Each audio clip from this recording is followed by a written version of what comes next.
தூத்துக்குடி விளாத்துக்குளத்தில் பார்த்தீங்கன்னா கடந்த 3 நாளாக மக்கள் போராட்டத்தில் இருக்காங்க. கொலை செய்யப்பட்ட மாணவி வழக்கில் இதுவரைக்கும் குற்றவாளிகளை கண்டுபிடிக்கல, மக்கள் கடும் கோபத்தில் இருக்காங்க. அதே மாதிரி அந்த தொகுதி எம்பியான யாருன்னு பார்த்தீங்கன்னா கனிமொழி அக்கா இதுவரைக்கும் வந்து பார்க்கல.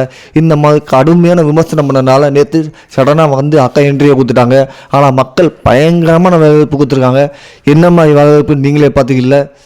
தமிழ்நாட்டில் தொடர்ந்து இந்த மாதிரி சம்பவம் நடந்துகிட்டு இருக்குது. ஆனால் இதுக்கு என்னதான் தீர்வு? கடுமையான சட்டம் கொண்டு வரதுனால இவ்வளோ பிரச்சனை நடந்துக்கிட்டே தான் இருக்குது. ஒருத்தனுக்கு கடுமையான சட்டம் கொடுத்தா மற்றவன் அதை பார்த்து எந்த தப்பு பண்ண மாட்டான். அந்தளவுக்கு கடுமையான சட்டம் கொண்டு வரணும். 2.5 வயசு பிள்ளைகளுக்கு பாதுகாப்பு இல்லை, 60 வயசு வரைக்கும் 40 வரைக்கும் பாதுகாப்பு இல்லை. இப்படிப்பட்ட சம்பவம் நடந்துகிட்டே இருக்குது. கவர்மெண்ட் என்னதான் பண்ணுறான்னு தெரியல. இதுக்கு கடுமையான சட்டம் உடனே கொண்டு வரணும். ஏன்னா மக்கள் வந்து இப்போ தூக்கி எழுதி ஆரம்பிச்சிட்டாங்க திமுக ஆட்சியை. இனி மக்கள் திமுக ஆட்சியை நம்ப மாட்டாங்க. இனி எவ்வளோ தான் காசு கொடுத்தாலுமே ஓட்டு போடுறதுக்கு வாய்ப்பு இல்லை. கனிமொழி வேட்டு அடிச்சதுக்கப்புறம் நம்ம ஆதவ அர்ஜுனா வந்து பார்த்திங்கன்னா அந்த பாதிக்கப்பட்ட குடும்பங்களை சந்தித்து ஆறுதல் தெரிவித்தாரு. ஏன்னா இதை விமர்சனம் பண்ணுறாங்க, ஏன் 40 பேர் கொண்டதுக்கு ஏன் போகலன்னு. ஏன்னா அது விபத்து, இது வந்து கொலைக்கு விபத்துக்கு சம்மந்தம் தெரியல.